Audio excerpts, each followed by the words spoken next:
திருவள்ளூர் மாவட்டம் பொன்னேரி சுற்றுவட்டார பகுதிகளில் கனமழை கொட்டி தீர்த்த நிலையில் ரயில்வே சுரங்க பாலத்தில் தண்ணீர் தேங்கியதால் வாகன ஓட்டிகள் அவதியடைந்தனர். பொன்னேரி தேரடி ரயில்வே சுரங்க பாலத்தில் மழைநீர் குளம் போல தேங்கியது. இதனால் வாகனங்கள் தண்ணீரில் தத்தளித்தபடி சிரமத்துடன் கடந்து சென்றன. தொடர் மழையின் காரணமாக ஆரணி ஆற்றில் தண்ணீர் பெருக்கெடுத்து ஓடுகிறது.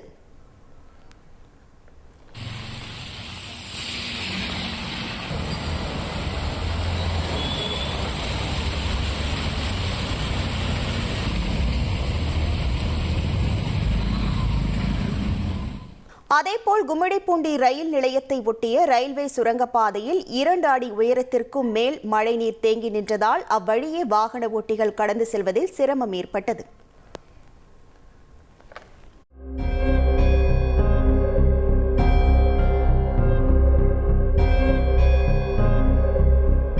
நீங்க வீடியோகிராஃபில எக்ஸ்பர்ட் ஆகணுமா? உங்களுக்காகவே வடிவமைக்கப்பட்டதுதான் videography master class course. Freedom ஆப்பை டவுன்லோட் பண்ணி எப்படின்னு கத்துக்கோங்க.